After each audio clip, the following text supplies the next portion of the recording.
animals talking? In a manner of speaking, they are.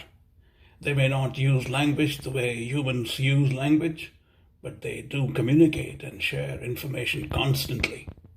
The long-standing view that language is the greatest differentiator between Homo sapiens and the rest of the sentient world is undergoing a significant change within scientific community.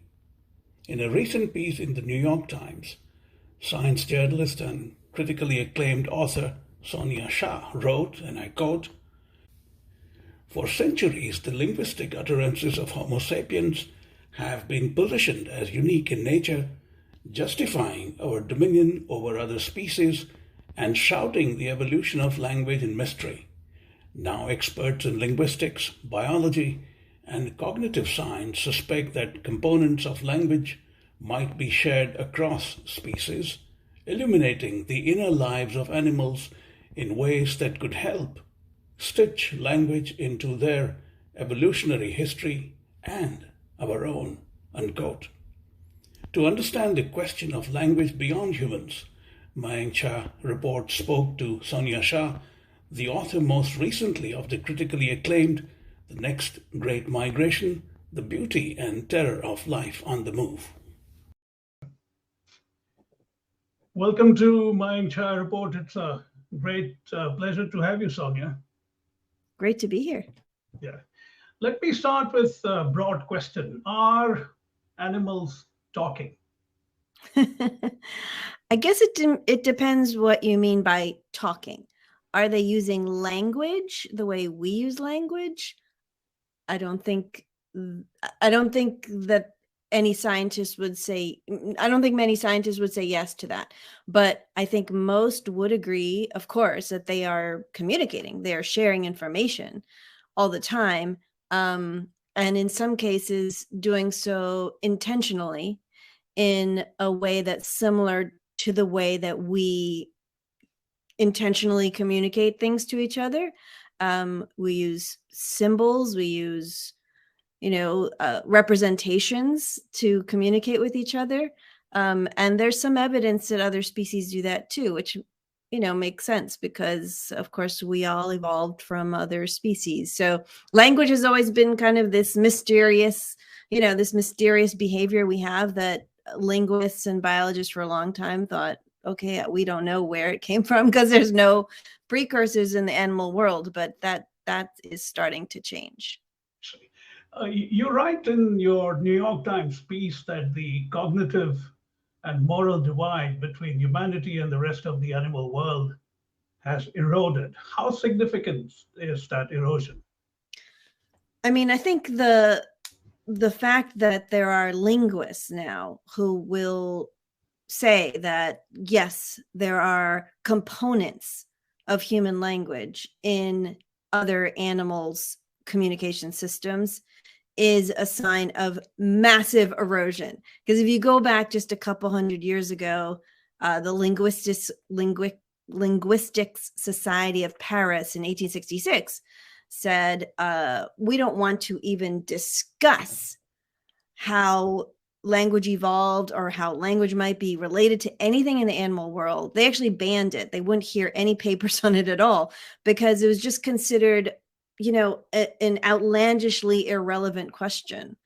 That language was just so special that you would never even look for any counterpart in the animal world. That was almost like offensive, So I think what we're seeing today, where there's linguists who are actually getting grants with primatologists and ornithologists, and this divide has been breached, I think it's a real reversal historically.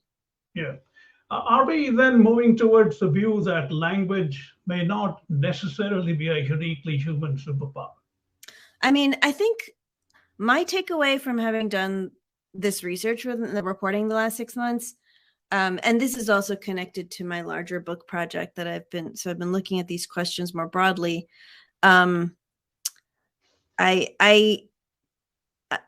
Sorry, where were we going with this? What was the question again? No, whether it's language is necessarily a human, uniquely human superpower. That view seems to be changing. I think I think it could be unique to us, but not unique in any unique way.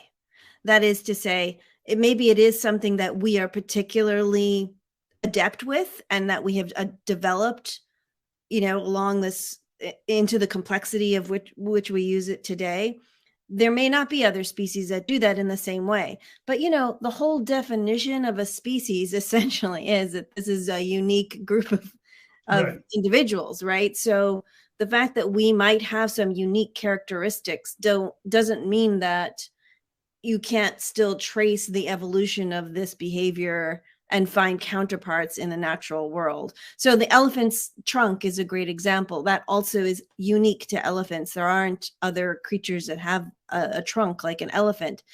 But that's not to say that, God must have given the elephant his trunk. We still can have a naturalistic explanation for why elephants have trunks. So that is, maybe language is something that is unique to humans. But the fact that we're already seeing all these that language is a multi-component system, right? There's lots of different parts to it and lots of different layers to what makes language.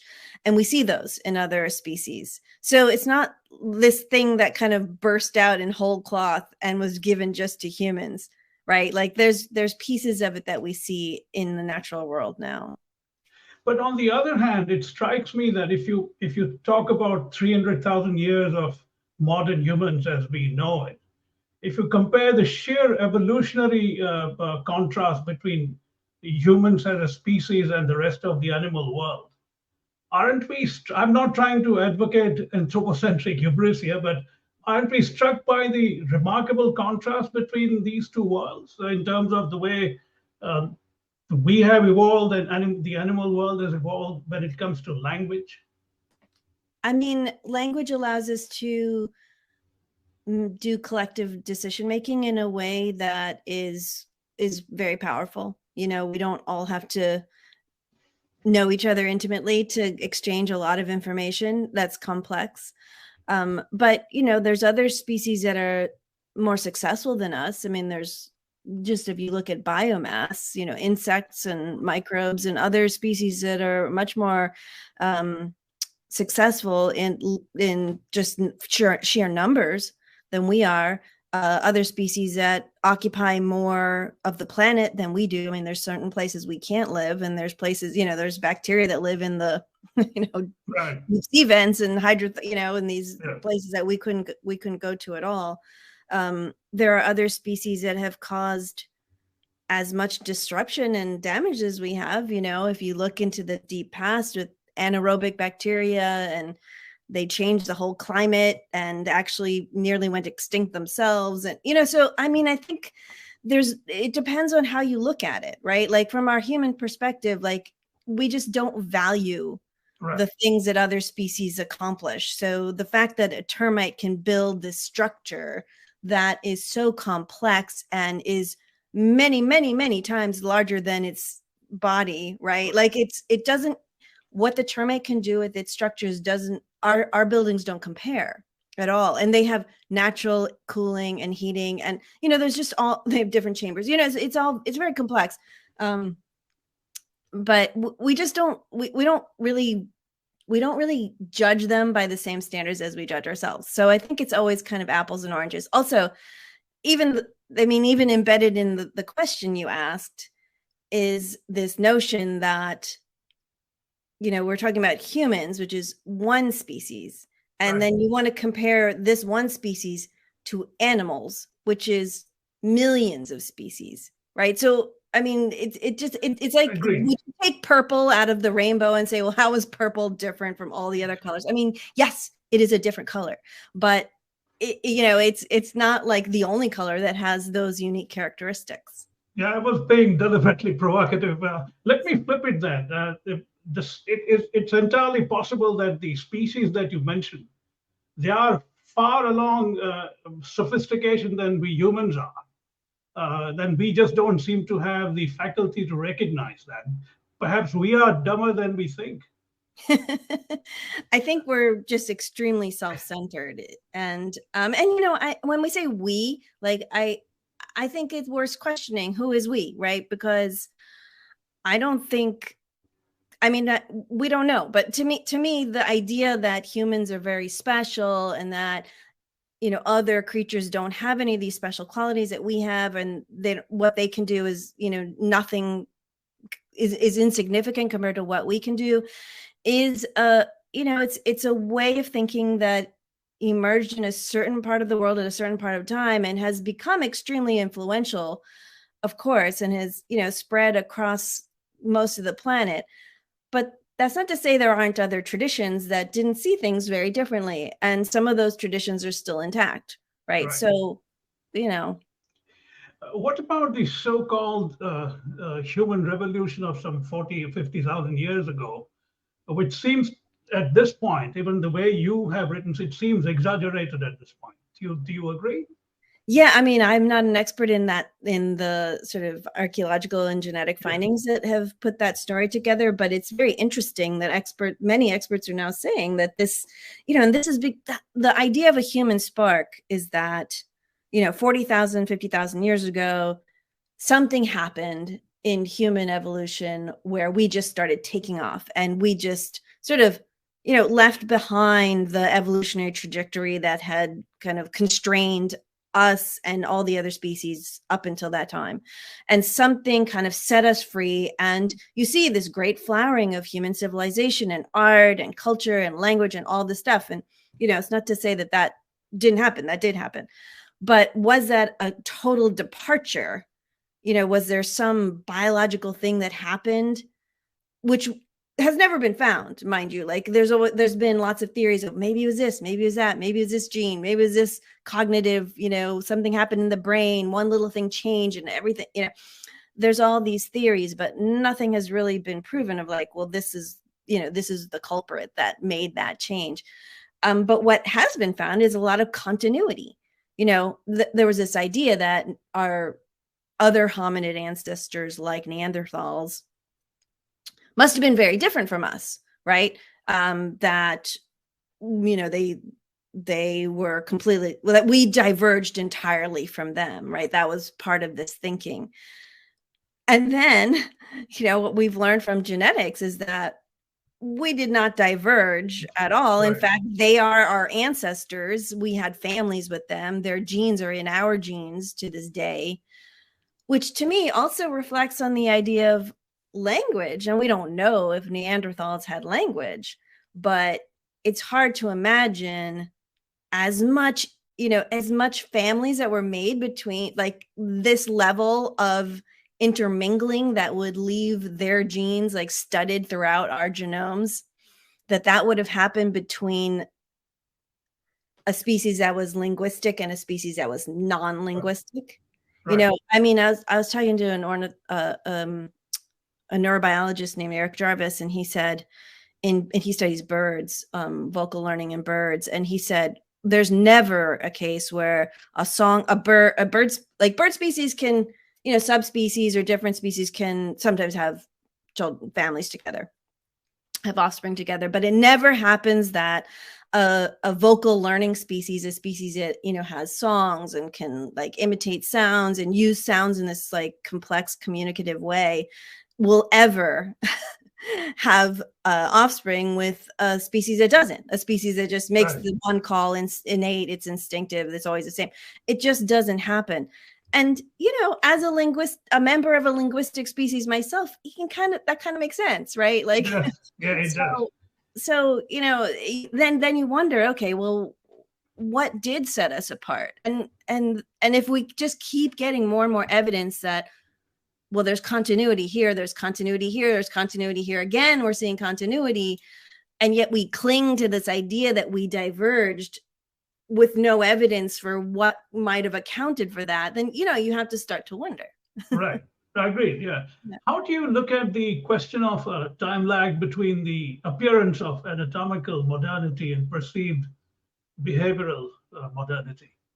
I mean, I don't know. There's lots of research going on that, of what might have happened. There's the one theory that I talk about in the piece a bit is this idea of domestication and self-domestication, which is, I mean, it's a terrible term. Like I think the term is actually very confusing, but the general idea is that when animals become domesticated, meaning they're not aggressive and reactive, right? So like a wolf stops being aggressive towards a human and slowly becomes, calmer around humans, and they're able to live together more closely, more intimately. And eventually a wolf becomes what we know as a dog. Right. Even though I think, there's people who say that they're actually the same species. So there's just something else has changed. But once that happens, there's a whole suite of other changes that also happen, which biologists have noted, like, I think since Darwin's time, that they become like their foreheads get bigger, their eyes get bigger, their ears get floppy, they get spots on their fur. There's this whole, it's called a complex of a whole series of other seemingly unrelated changes happen when you have this domestication process happens. And maybe a better way of talking about domestication is just, the species become more social, like less aggressive towards sort of outsiders. And that's been seen in lots of different species. So not just, wolves and dogs, but lots of other cases as well. And one theory was that maybe that happened to humans because we, compared to Neanderthals or other ancient hominids, we exhibit those changes. Like the changes that made that between a wolf and a dog is similar to the kind of changes you see between the ancient humans and the modern humans. So these anatomical changes, right? It's also things like the stature, smaller brains, actually. Less dimorphism between male and female. There's just a whole bunch of like really specific changes that happen. And it also, there's a new theory now that as that happens, that might sort of somehow facilitate more use, more language-like use in your communication. And they've seen that with in different bird species, that a bird species that was domesticated for its plumage, so completely unrelated to how it sang or anything. It was domesticated for its plumage. So it was bred to have white plumage instead of whatever it was in the wild. And they found that unexpectedly changed the way it sang. And so these birds that had been domesticated in this way had become more a calmer, less, they had less predator pressure, right? So they're not reactive all the time. It changed their songs. So they started singing in more innovative ways, more complex ways. They wouldn't mimic exactly what their tutors taught them. They would, change it up. And it was more inventive. And they've seen similar changes in communication styles between wolves and dogs. One of the sort of prerequisites for communicating with another individual is this idea of joint attention. That is, if I point to something, that individual is going to look at it. And so when I start saying something or making some sounds, then it's going to recognize, okay, we're both looking at this one thing. We're going to talk about this one thing. So if you point at something to a dog will look where you're pointing. If you point at something to like a rabbit, they're not going to look where you're pointing. No. And a lot of other animals will just look at you look at your finger, not look at where you're pointing to. So this is the concept of joint attention, which is a prerequisite, and babies do it kind of really early on and stuff. And this is, if you don't do that, then you're not going to develop language properly. And dogs will do it. Dogs will look at your, pointed finger. They'll look in the direction of your pointed finger, but wolves won't. Right. Wolves won't do that. So it's not that dogs are talking or having more complex barks than wolves, but like the bird that was bred for the white feathers, there's something linguistic going on, like some greater linguistic complexity. And if humans also domesticated themselves in the sense that we became less aggressive, less hostile, more sociable to each other, maybe because we got rid of some of the big predators around us that were like, terrifying us all the time. maybe it was something like that that would allow that, or we found some niche ecologically where it's like, okay, we don't have to worry so much all the time. So we can start being nicer to each other. We can start taking risks with, making our voices go up and down and have these different sounds all the time, which Right. maybe would have attracted predators in the past. Who knows? This is all, pure speculation. But so the pure speculation is that maybe language is a result of domestication or becoming more social in some way. Well, that's fascinating, domestication and language. I think it's a great point. You also write about an interesting, not a standoff, but interesting tension between the well-known behaviorist B.F. Skinner and Professor Noam Chomsky in 1959, and the skewering that Chomsky did of Skinner over the question of verbal behavior. Tell me a bit more about that. It's rather, because Chomsky is still around, still making an impact. Oh yeah, he is. Yeah, I was not aware of this story, and it was pretty amazing. So B.F. Skinner was, I think he was like a pop star at the time in the 50s. He was on the cover of Time magazine. He was Man of the Year. He wrote best-selling books about psychology. That was his main, he was a psychologist, but also about child rearing and education and all different stuff. Utopian societies. He wrote about a bunch of different things, but his whole thing was, behaviorism, that you could just train people with reinforcements, negative or positive reinforcement, and then you could get them to do almost anything. So he worked with pigeons and rats, for example. I think those were his main study animals.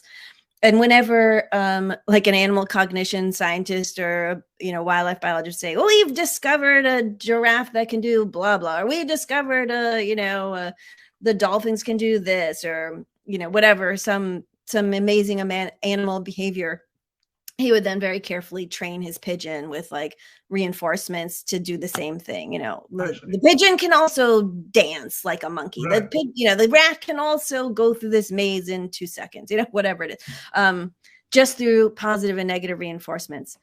So he, and he was really kind of reducing all of behavior that way. And he would generalize from, if he did an experiment on a rat or a pigeon and he was able to train it to, to do calculus or whatever, then that he would extrapolate that, like, well, then we could train anybody, anytime, anything, right? So he made these very expansive claims, but they really captured the public imagination. So he was a big shot. But then he took on language, and he wrote this book in 1959 called Verbal Behavior. And I think he said something like, language is just like noise with meaning, or something like that. Like I can't remember the exact quote, but it's something is kind of diminishing. I think it makes perfect sense to me, really. Right. Well, linguists who spend their whole careers studying language, it's much more complex than that for them, of course, right? Like that's their field. And so Noam Chomsky at the time, I think he was 30. All of 30 years old. Yeah. Right. And B.F. Skinner was like this senior guy. He was a big, really big shot. And Chomsky wrote this blistering 33-page review of this book by Skinner. And it became just an absolute sensation, just because it was so devastating. And he really took down the whole theory of behaviorism as being sort of nonsense and not really attending to the central questions about what we do, right? Which is, for him, was cognitive. It was all happening in our minds. Like, you just look at behavior, you're not explaining anything because you're not looking at the, what's really kind of controlling all that and why that might be. All the interesting questions he thought were cognitive.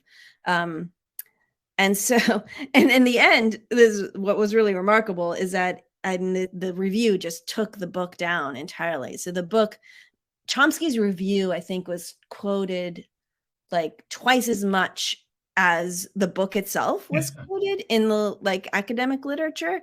And then Chomsky's review ended up launching his career, and also the whole kind of what's called the cognitive revolution. So all of these, in psychology and linguistics and all these other fields started, instead of looking at just, what are the words, what is the behavior, started looking at mental processes. And that's, kind of where they're still at today, by my understanding. Yeah. If components of language might be shared across species, how long before, I think this is speculative, but how long before AI is deployed to create a linguistic bridge across species? I mean, that's already happening. So there's at least 2 organizations that are working on this, and there's probably many other researchers. I mean, one of the problems that researchers have with kind of understanding what other species are communicating with each other is that they don't know what the segments are, like what the units are, So say if you have a whole dolphin whistle and it's very complex and it goes on up and down, la, la, la, la. Well, you don't know what are the meaningful units to decode, right? Like if you just hear me talking, like we know what words are already. So we know, even though I'm stringing these sounds together, when to stop, like to kind of segment a part of my sound and say, okay, that's the meaningful part. I'm not saying a da ran away. I'm saying a dog ran away, right? That wasn't a good example, but you see what I mean. Absolutely. Yeah. No, I understood completely. Yeah. So this is a big problem. And then, people have attempted to say, okay, well, maybe in birdsong, for example, or in whale song, or, the chirps of squirrels or whatever, maybe when there's moments of silence, like that is the kind of end that marks the beginning and the end of the meaningful unit, right? Like there's a little pause, so maybe that's it. But then there was some studies shown there's people who actually whistle. There's whistled languages that are pure whistling, and they can convey everything that our spoken language can convey. And they don't, if you analyze whistling languages by that metric, by, okay, look for the silences of that, and that's where the meaningful units begin and end, you'd get it all wrong. So there's all kinds of barriers like that.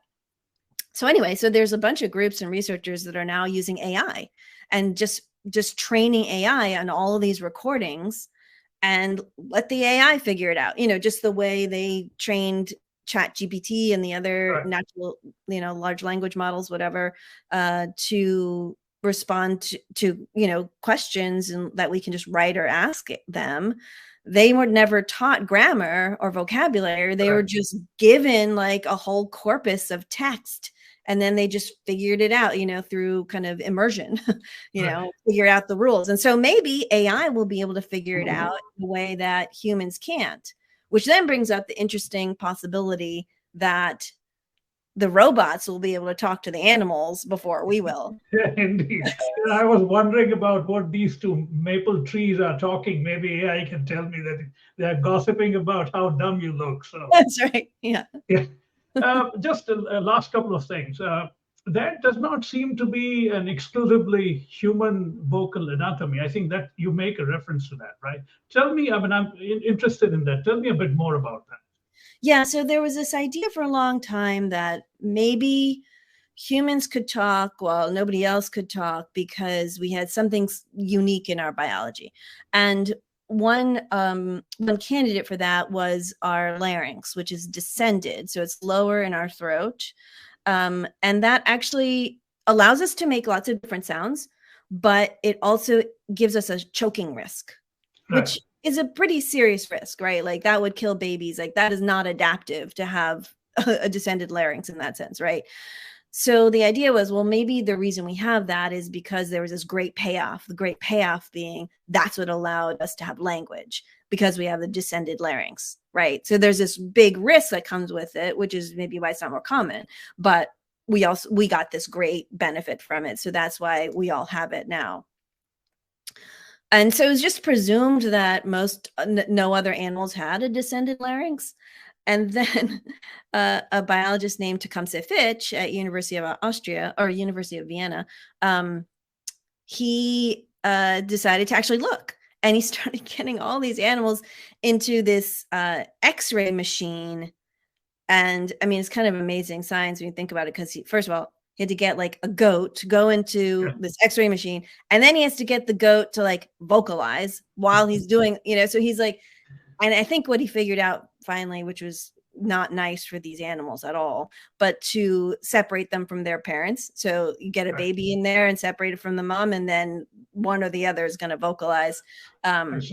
So they got them to vocalize in that way, and probably other ways too. I don't know all the details, but when they did that and they vocalized under X-ray, they found that lots of other animals, they don't have a descended larynx all the time, but when they vocalize, their larynx goes right down to where ours is. So it behaves the exact same way. So they could do the same things with their voice and their larynx that we could do. There's nothing unique about it.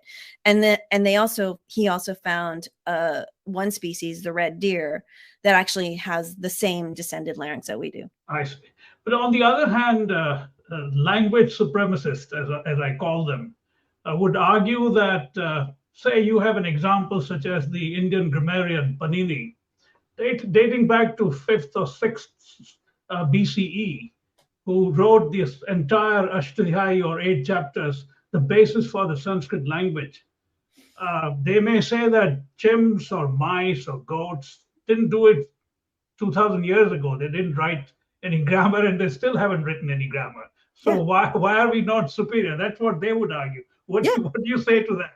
I mean, I think it's the difference between, there's different tools in the toolbox, right? We all live in different ecological niches. That's why we are different species. That's how we became different species. So to say a hammer is not a screwdriver, and how dare the screwdriver pretend to be, I mean, it doesn't make any sense, right? Like, so it's only if we're thinking of arranging everyone hierarchically that this question even becomes a question. Otherwise, it's just, of course, we're all different. We're all, we all radiated into different niches. I find it hilarious, the hammer versus screwdriver. So I think it could be a great comic gig. If you ever did a science stand-up, this would work.